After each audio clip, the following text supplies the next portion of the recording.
Hello दोस्तों, स्वागत है आपका एक नए क्लास में। बहुत सारे बच्चे कमेंट्स कर रहे थे कि सर ये सीरीज जो चल रही है क्या इतना पर्याप्त है पढ़ने के लिए। तो मेरे भाई हम गारंटी ले रहे हैं पर्याप्त है। सीरीज के खत्म होते होते आप कोई भी पेपर उठा के देख लेना। आज का जो अपना अगला टॉपिक है क्लासिफिकेशन ऑफ लिक्विड क्रिस्टल, ये भी बहुत इंपॉर्टेंट है मेरे भाई, ध्यान से सुनना। ये भी पेपर में आपको 15 नंबर बना के दे सकता है सर, ठीक है। तो क्लासिफिकेशन ऑफ लिक्विड क्रिस्टल क्या होता है। सबसे पहले तो आप लिक्विड नहीं है, लिक्विड क्रिस्टल है मेरे भाई। तो आप ये समझ लो होगा क्या, मान लिया ठोस है, ठीक है। ठोस जब पिघलना स्टार्ट करेगा तो उस समय मेरे भाई वो लिक्विड क्रिस्टल की फॉर्म में आ जाएगा और फिर पिघल के पूरी तरीके से लिक्विड हो जाएगा। तो वो जो लिक्विड क्रिस्टल जो बीच की अवस्था है ना सर, वो 3 भागों में भैया 3 तरीके से हम लोग डिवाइड करेंगे। कौन कौन सी होंगी जरा सुनना। ये सब लिखने से पहले आपको एक चित्र दिखाते हैं। यहां देखिए सर ये देखो, इसे पहले वाले को कहते हैं स्मेक्टिक लिक्विड क्रिस्टल, दूसरे को कहते हैं निमेटिक लिक्विड क्रिस्टल और तीसरे को कहते हैं ट्रू लिक्विड, ठीक है भाई। अब ये क्या है, किस तरीके से जरा समझिए। देखो भाई, जो स्मेक्टिक लिक्विड क्रिस्टल है इसमें जो मॉलिक्यूल्स हैं बिल्कुल कतई कायदे से मेरे भाई अरेंज हैं, बिल्कुल पैरेलल हैं और कायदे से लेयर में लगे हुए हैं। इसमें भी पैरेलल तो हैं लेकिन लेयर में नहीं लगे हुए हैं, और उसमें तो पैरेलल कुछ है ही नहीं, अंधाधुंध तरीके से मेरे भाई गति कर रहे हैं सर, ठीक है। तो अब हम एक एक करके लिखेंगे। सबसे पहले हमने क्या कहा, सबसे पहले हमने कहा स्मेक्टिक लिक्विड क्रिस्टल क्या होता है। अभी हमने आपको डायग्राम दिखाया।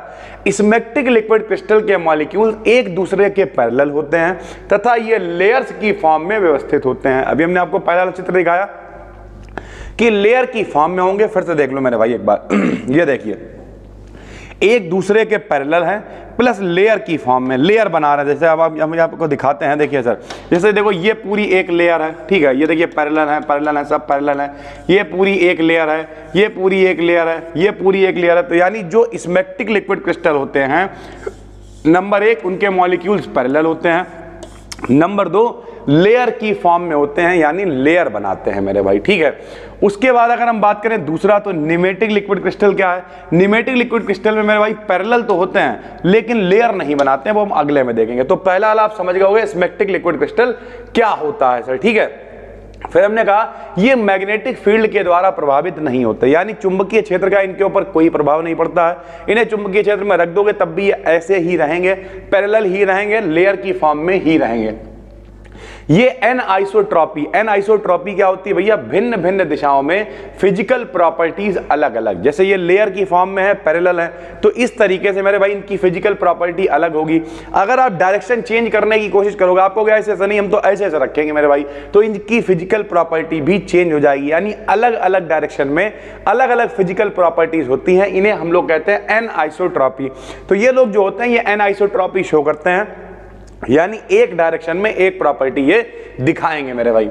ये सॉलिड के समान एक्स रे डिफ्रैक्शन पैटर्न देते हैं, परंतु केवल एक ही दिशा में ये पैटर्न मिलता है। ये देखो भाई, जिस तरीके से ठोस हम लोगों ने पढ़ रखा था फर्स्ट सेमेस्टर में, याद करो, पाउडर मेथड का इस्तेमाल करते थे, एक्सरे से पैटर्न पता कर लिया करते थे, उसी तरीके से ये लोग भी पैटर्न देते हैं। इनका भी पता कर सकते हो स्ट्रक्चर क्या है, किस तरीके से ये है, किस तरीके से अरेंज है, लेकिन ये केवल एक ही डायरेक्शन में मेरे भाई पैटर्न देंगे, बाकी चारों तरफ ये पैटर्न नहीं देते हैं मेरे भाई।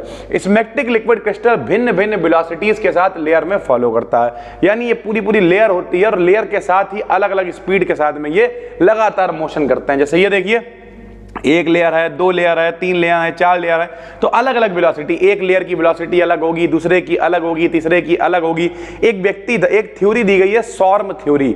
वो सॉर्म थ्योरी क्या कहती है पता, कि ये जो लेयर्स हैं ये छोटे छोटे पैकेट बना लेती है, उस एक पैकेट को सॉर्म कहते हैं मेरे भाई, और इस थ्योरी को सॉर्म थ्योरी कहते हैं। तो उसी तरीके से ये जो लेयर्स हैं ये अलग अलग लेयर की अलग अलग वेलोसिटीज होती है। पहली लेयर की वेलोसिटी अलग है, दूसरे की अलग है, अलग अलग वेलोसिटी से ये लगातार मूव करते हैं मेरे भाई, ठीक है। फिर है निमेटिक लिक्विड क्रिस्टल। निमेटिक में क्या होगा आपको बता ही चुके हैं भैया, चित्र भी दिखा चुके हैं, पैरेलल तो हैं लेकिन लेयर में अरेंज नहीं है मेरे भाई। तो निमेटिक लिक्विड क्रिस्टल के मॉलिक्यूल्स भी एक दूसरे के पैरेलल होते हैं, परंतु यह लेयर में अरेंज नहीं होते। जैसे अभी हम आपको एक बार फिर से डायग्राम दिखाया था, ये देखिए पैरेलल तो हैं, सब पैरेलल है, लेकिन कोई लेयर नहीं बन रही, अंधाधुंध वाले हैं भाई, ठीक है। तो लेयर में अरेंज नहीं होते हैं। ये एनाइसोट्रॉपी प्रकट करते हैं, यानी ये लोग भी क्या दिखाते हैं, एनाइसोट्रॉपी दिखाते हैं। बता चुके हैं एनाइसोट्रॉपी क्या होती है, अलग अलग डायरेक्शन में अलग अलग मेरे भाई फिजिकल प्रॉपर्टी शो करें तो वह एनाइसोट्रॉपी, क्योंकि भाई सीधी सी बात है पैरेलल हैं ये भी, तो एनाइसोट्रॉपी शो करेंगे। मैग्नेटिक फील्ड में ये भी प्रभावित नहीं होंगे, ट्रू लिक्विड के समान फ्लो करते हैं, यानी जैसे एक वास्तविक विलयन बहता है, पानी बहता है, कोई भी विलयन है सर, ठीक है, वास्तविक वाला वो बहेगा, वैसे ये भी फ्लो करते हैं मेरे भाई, ठीक है। फिर है कोलेस्टिक लिक्विड क्रिस्टल। इसमें क्या है, ऐसे लिक्विड क्रिस्टल जिनका स्ट्रक्चर स्मेक्टिक लिक्विड क्रिस्टल के समान होता है, लेयर्ड स्ट्रक्चर होता है, परंतु इनकी प्रॉपर्टीज न्यूमेटिक लिक्विड क्रिस्टल के समान होती हैं, कोलेस्टिक लिक्विड क्रिस्टल कहलाते हैं। ये पोलराइज्ड लाइट में विभिन्न विभिन्न प्रकार के कलर देते हैं। तो ये जो तीसरे वाले होते हैं कोलेस्ट्रिक वाले, ये अलग अलग लाइट में अलग अलग प्रकार के कलर देते हैं मेरे भाई। इनकी क्या होता है, अरेंज इस तरीके से होते हैं, प्रॉपर्टीज इनकी तरह होती है, ठीक है। इससे कोई मतलब नहीं है। ट्रू लिक्विड का मतलब तो क्या है, ट्रू लिक्विड का मतलब जो एक वास्तविक विलयन है उससे हम लोग तुलना करने की कोशिश कर रहे हैं, किसकी किसकी, स्मेक्टिक की, न्यूमेटिक की और कोलेस्ट्रिक की सर, ठीक है। तो ये तो अपना ट्रू लिक्विड बना हुआ है। तो कोलेस्ट्रिक वाला क्या होता है बताओ, ऐसे लिक्विड क्रिस्टल जिनका स्ट्रक्चर किसकी तरह होगा, स्मेक्टिक की तरह होगा, लेयर्ड होगा, मतलब इस तरह, परंतु इनकी जो प्रॉपर्टीज है वो किसकी तरह होगी, इसकी तरह होगी। यानी सरल भाषा में कहते हैं लिक्विड क्रिस्टल की मतलब जो सबसे पहला क्या, एक है स्मेक्टिक, एक है न्यूमेटिक और एक है कोलेस्ट्रिक। तो पहले में क्या है बताओ, लेयर की फॉर्म में है प्लस पैरेलल है। दूसरा कौन सा है मेरे भाई, पैरेलल है, लेयर की फॉर्म में नहीं है, यानी बह सकता है। तो उसी तरीके से लेयर्ड तो होगा मेरे भाई कोलेस्ट्रिक वाला, लेकिन इस तरीके से फ्लो कर सकता है, बह सकता है, तब उसे कहेंगे कोलेस्ट्रिक लिक्विड क्रिस्टल मेरे भाई, ठीक। अलग अलग ये कलर देते हैं। उसके बाद हमने यहाँ पे डिफरेंस लिखे हुए हैं, difference between solid liquid crystal and true liquid. तो हम आपको बता चुके हैं सॉलिड जब पिघलना शुरू करता है तब वो ट्रू लिक्विड बनाता है, और ट्रू लिक्विड जब और पूरी तरीके से क्लियर हो जाता है तब हम लोग उसे कह देते हैं वास्तविक विलयन, यानी पूरी तरीके से वो बह सकता है लिक्विड क्रिस्टल के बाद। देखिए लिक्विड क्रिस्टल सॉलिड और लिक्विड के बीच की अवस्था है, यानी ठोस ने पिघलना शुरू किया, पिघल के बनाएगा लिक्विड क्रिस्टल, जब वो और पिघलेगा उसका धुंधलापन साफ हो जाएगा तब वो वास्तविक विलयन में कन्वर्ट हो जाएगा। लिक्विड में मॉलिक्यूल्स का अरेंजमेंट डिसऑर्डर्ड होता है। लिक्विड है भैया, द्रव है, अंधाधुंध तरीके से मॉलिक्यूल गति करेंगे, सभी को पता है, तथा मॉलिक्यूल्स एक दूसरे के सापेक्ष गति कर सकते हैं। सॉलिड में भैया गति नहीं करते हैं, मतलब ठोस में सारे जो है बिल्कुल एक प्रॉपर अरेंजमेंट होता है। लिक्विड क्रिस्टल में मॉलिक्यूल्स का इंटरनल ऑर्डर्ड अरेंजमेंट होता है, अर्थात मॉलिक्यूल्स एक दूसरे के पैरेलल होते हैं।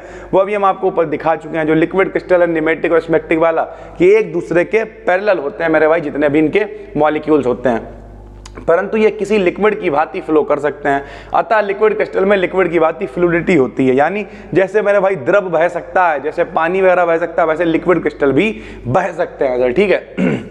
उसके बाद जैसे Hg है, मरकरी है, और जितनी भी धातुएं हैं मेरे भाई, गलित धातुएं के अतिरिक्त अन्य सभी लिक्विड ट्रांसपेरेंट होते हैं सर, ठीक। जितने भी लिक्विड हैं सब ट्रांसपेरेंट होते हैं, जबकि लिक्विड क्रिस्टल अर्ध पारदर्शक होते हैं, ट्रांसलूसेंट होते हैं, यानी जैसे पानी है पारदर्शी है, उसके आर पार देख सकते हो सर, ठीक है। लेकिन जो भी धातुएं हैं अगर कुछ धातुओं को छोड़ दें तो सारी की सारी क्या होती है, ट्रांसलूसेंट होती हैं। ट्रू लिक्विड क्या करते हैं, आइसोट्रॉपी शो करते हैं, बता ही चुके हैं। फिजिकल प्रॉपर्टीज अलग अलग होती हैं, अलग अलग डायरेक्शन में सारी चीजें बता चुके हैं आपको सर, ठीक है। उसके बाद आप जेल देख लेना, जेल आपको पता होना चाहिए। जेल क्या होता है, जिसमें परिक्षिप्त प्रवस्था और परिक्षेपण माध्यम, इंग्लिश में कहें तो डिस्पर्सियन मीडियम और डिस्पर्स्ड फेज। जब डिस्पर्सियन मीडियम मेरे भाई सॉलिड होती है, डिस्पर्स्ड फेज लिक्विड होती है। अरे हटाओ, बहुत सरल। आपने कभी जेल लगाया बालों में, देखा होगा जब ऐसे करते हो तो लिक्विड भी लगता है, उसमें ठोस भी भैया कण होते हैं। तो जिसमें दो माध्यम, अवस्था कैसी है मेरे भाई, ठोस है, लेकिन उसके अंदर क्या लिक्विड भी है। तो जब ठोस जमना शुरू करेगा तो उसके अंदर लिक्विड पैक हो जाएगा, उसी को हम लोग क्या कह देंगे, जेल कह देंगे। तो देखिए जब कोई सॉल्यूशन सॉलिडिफाई होता है, मतलब सॉलिड की फॉर्म में आता है, तो सॉलिड के मॉलिक्यूल्स आपस में जुड़ते हैं। जुड़ते समय मेरे भाई इनमें क्या होता है, कोलोइडल डायमेंशन, यानी जो लिक्विड है एक तरीके से वो ट्रैप हो जाता है, फंस जाता है, और जब फंस जाएगा तो भैया जेल का निर्माण होता है। जेल दो तरीके के होते हैं, इलास्टिक जेल होता है और दूसरा भाई नॉन इलास्टिक जेल होता है। इलास्टिक मतलब क्या होता है, खींचा छोड़ दिया आकार बदल जाएगा। तो भैया ऐसे जेल जिन पे अगर आप बल लगाओगे उनका आकार बदल जाता है तो उन्हें इलास्टिक जेल कहते हैं, और उनका आकार अगर नहीं बदलता है तो उन्हें नॉन इलास्टिक जेल कहते हैं। यही यहाँ पे लिखा होगा, बेस सब्सटेंसेस जिन पर फोर्स अप्लाई करने से डीफॉर्म हो जाते हैं, यानी उनका आकार बदल जाता है, फोर्स हटा लेने पर अपनी आकृति में वापस आ जाते हैं। इलास्टिक क्या, खींचा आकार बदल गया, छोड़ दिया, फिर वापस आ गए अपनी आकृति में, तो इन्हें इलास्टिक जेल कहते हैं। और जिन्हें भैया खींचा टूट गए, नॉन इलास्टिक कहलाते हैं, ठीक है। जैसे इसमें जिलेटिन, स्टार्च है, साबुन, ये सब इसमें आ जाता है। नॉन इलास्टिक जेल में सिलिका जेल आ जाता है मेरे भाई, परिवर्तन हो जाता है, परंतु फोर्स बहुत ज्यादा हो जाने पर ये विकृत हो जाते हैं, टूट जाते हैं, वापस नहीं आएंगे, नॉन इलास्टिक जेल कहलाएंगे। तो ये मेरे भाई आपको पता होना चाहिए कितने तरीके का होता है, 3 तरीके का होता है। कौन कौन सा बताओ? कोलेस्ट्रिक, निमेटिक और smectic liquid crystal. Liquid crystal का क्लासिफिकेशन आपसे पूछा जा सकता है, बहुत इंपॉर्टेंट है। और उसके अलावा जेल वगैरह आपसे पूछ लिया जाए तो ठीक है, नहीं भी पूछा जाए तब भी कोई दिक्कत नहीं है। अगर आप एप्लीकेशन पे देख रहे हो तो यहीं पे PDF नोट्स में आपको इसकी PDF मिल जाएगी। और अगर आप YouTube पे इस सीरीज को देख रहे हो मेरे भाई तो BDKD टेलीग्राम चैनल पर इसकी PDF अभी आपको मिल जाएगी। हम मिलते हैं कल फिर आपसे 3 बजे एक और नई वीडियोस के साथ। तब तक के लिए धन्यवाद, थैंक यू।